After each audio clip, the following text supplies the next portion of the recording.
Assalamualaikum warahmatullahi wabarakatuh. Perkenalkan, nama saya Rizky Satria. Di sini akan menjelaskan bagian example 11.3. Di sini kita menggunakan PM4Py. Pada program pertama install PM4Py dengan pip install PM4Py. Lalu load data di sini kita pakai importer slash importer ya. Bawaannya PM4Py menggunakan dataset BPI Challenge 2017. Nah, pada example 11.3 intinya penulisnya itu membahas tentang eh, model yang dimasukkan itu sangat kompleks seperti spaghetti. Nah, akhirnya penulis memutuskan untuk melakukan filtering. Seperti yang dilakukan di sini, saya melakukan discover DFG dengan event log, lalu divisualisasikan hasilnya seperti ini. Sangat-sangat spaghetti, sangat-sangat kompleks, sangat-sangat berantakan.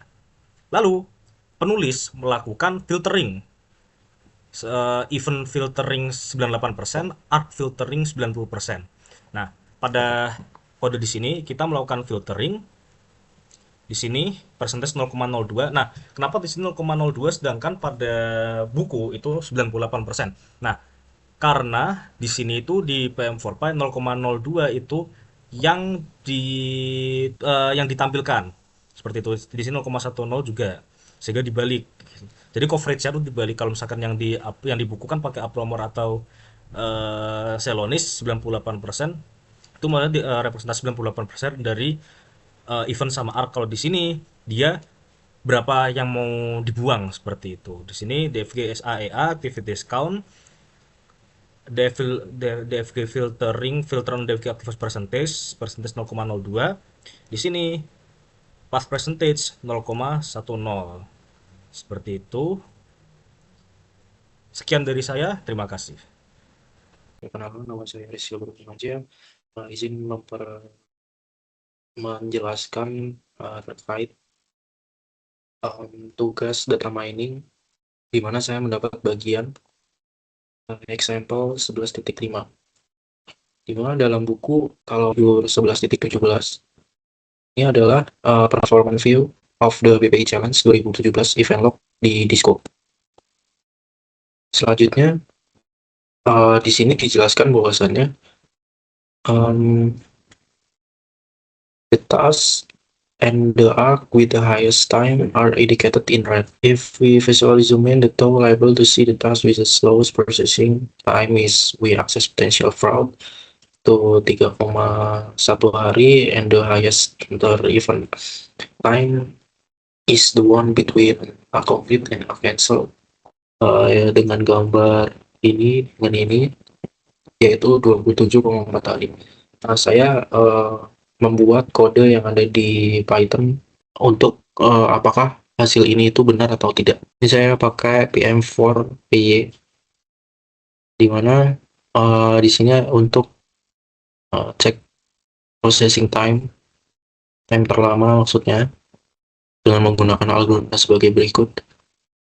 Lalu cek waktu tunggu antar aktivitas juga. Selanjutnya untuk hasilnya itu waktu tunggu antar aktivitas tinggi itu yang pertama ada create application ke submitted paling cepat 0,1 hari, lalu submit ke konsep itu 0,2 hari, lalu konsep ke asset itu 2 hari, asset ke complete 1 hari, submit ke assess potential fraud itu 1 hari, assess potential fraud atau complete itu 0,2 hari, complete ke assess potential fraud itu 3,1 hari, submit ke complete itu 3 hari, complete ke cancel baru 28,8 hari. Sehingga dapat disimpulkan bahwasanya waktu antar peristiwa tertinggi itu 28,8 hari dan pemrosesan terlama itu 3,1 hari. Kurang lebih sama dengan apa yang ada di buku, di mana di buku menjelaskan slowest processing time is we access potential fraud, di mana ini benar, we answer potential fraud 3,1 hari, and the highest intern event time to complete and cancel, di mana waktu antar peristiwa tertinggi itu benar. Sehingga pada pekerjaan kali ini itu memvalidasi apakah yang ada di buku ini benar, karena yang ada di buku ini dia menggunakan Disco, sedangkan saya mencoba dengan PM4 PE. Saya Subsidi Mustafa dan di sini saya akan menjelaskan untuk pada bagian exercise 11.7. Nah, pada exercise ini kita akan mengeksplorasi terkait dengan BPIC pada 2017. Yang pertama untuk poin A, kita mencari cache yang terdapat pada event log ini. Nah, di sini diketahui bahwa untuk total number of cache-nya terdapat 31.509 untuk jumlah cache-nya. Nah, kemudian untuk pada poin B, kita mencari min cycle time pada cache yang terdapat pada event log ini. Nah, untuk mencari min cycle time ini, kita pertama mencari start time, kemudian setelah itu kita juga mencari end time-nya, kemudian kita mengkalkulasi untuk durasi setiap cache dalam second yang diketahui dengan cache end dikurangi dengan cache start-nya. Nah, kemudian setelah kita mengetahui untuk cache duration untuk setiap cache-nya, kita mencari cycle time-nya dengan mengconvert ke dalam NumPy untuk menghitung min calculation-nya. Kemudian setelah kita diketahui min cycle time dalam second, kita convert ke dalam beberapa format seperti hari, jam, dan menit. Nah, setelah itu diketahui bahwa untuk min cycle time-nya untuk hari terdapat 21,9 dan untuk jamnya sebesar 525,59 dan serta untuk menit dan second-nya terdapat pada layarnya. Kemudian untuk pada poin C, kita mencari successful case yang terdapat minimal satu event O accepted. Nah, di sini diketahui bahwa untuk successful case-nya atau mengandung O accepted terdapat 17.228. Kemudian setelah kita mencari case-nya, kita juga menghitung min cycle time-nya seperti proses yang sudah dijelaskan tadi. Untuk min cycle time-nya untuk successful case untuk hari terdapat 18,13 hari. Kemudian untuk poin D, kita mencari unsuccessful case, yaitu yang terdapat minimal satu event or refuse. Nah, di sini diketahui bahwa untuk jumlah unsuccessful case terdapat 3.720. Setelah itu kita juga mencari min cycle time-nya, yaitu diketahui bahwa sebesar 16,88 hari. Kemudian pada poin E kita juga mencari case yang cancel, yaitu yang mengandung O cancel. Tapi jika mengandung O cancel tapi ada case lain yang mengikutinya, maka kita tidak mengatakan O cancel. Nah, di sini diketahui bahwa untuk total number of cancel atau mengandung ending dengan O cancel sebesar 4.436. Kemudian untuk min cycle time untuk cancel case untuk hari sebesar 23,51 hari. Perkenalkan, nama saya Farel Arnazati. Saya akan menjelaskan tentang exercise 15 yaitu dengan referensi dari BPIC 2017 berapa banyak case dengan way assess potential fraud dengan komplit paling tidak 2 case yang sama. Jadi di sini kita menseleksi dulu unique activity log-nya, event name-nya, terus di sini kita menseleksi fraud assessment event corrected, yang dimana kita membutuhkan fraud assessment event corrected ya, seperti sini W proses access potential fraud. Terus selanjutnya di sini grouping dengan ID, terus selanjutnya calculate number yang case-nya paling tidak 2 W potential access fraud. Di sini didapatkan bahwasanya ada banyak W access potential fraud, yaitu yang minimal paling tidak 2, yaitu ada 303 dengan first 5 case ID pertama, yaitu ada application 103257895 sampai application 10217488617 untuk STS 11.15.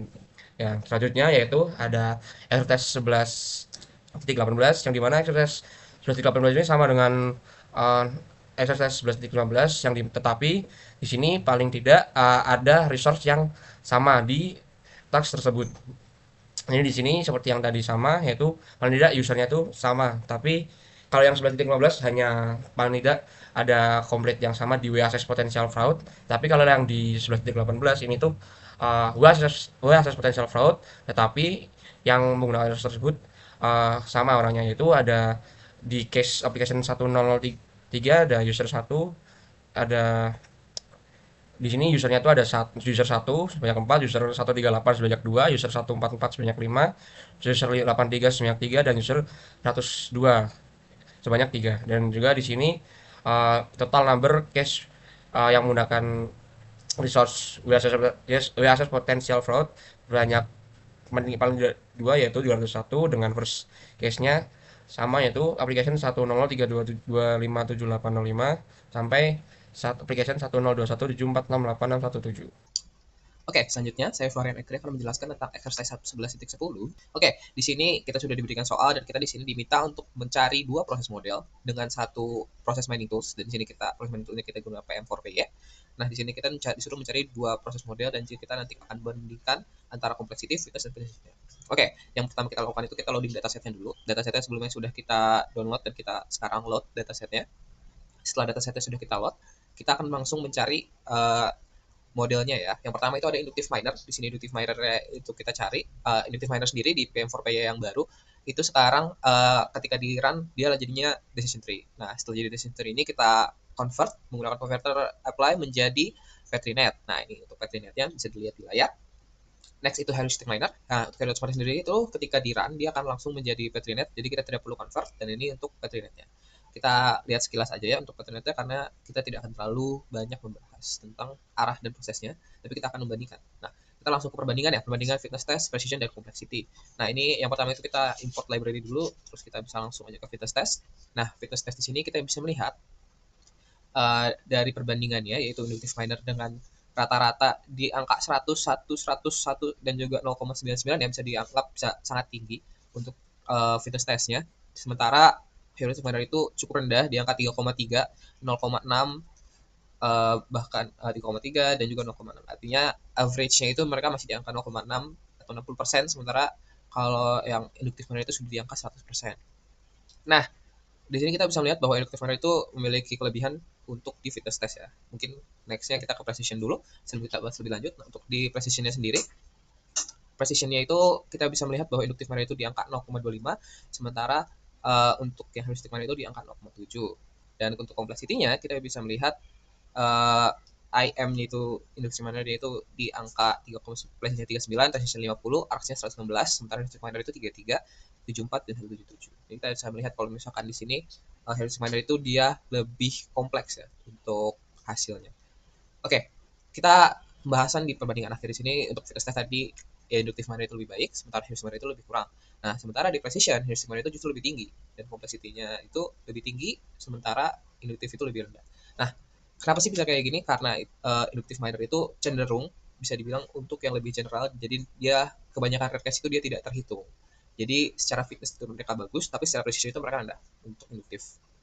Nah, untuk heuristic miner itu kebalikannya, di mana dia itu menghitung sangat banyak cases, yang bahkan cases-cases yang tidak umum pun terhitung, sehingga precision mereka cukup tinggi, akan tetapi fitness mereka sangat rendah gitu loh, karena cukup rumit dan kompleks ya. Akan tetapi dalam kasus ini kita membandingkan untuk kasus ini kira-kira mana yang lebih baik untuk digunakan.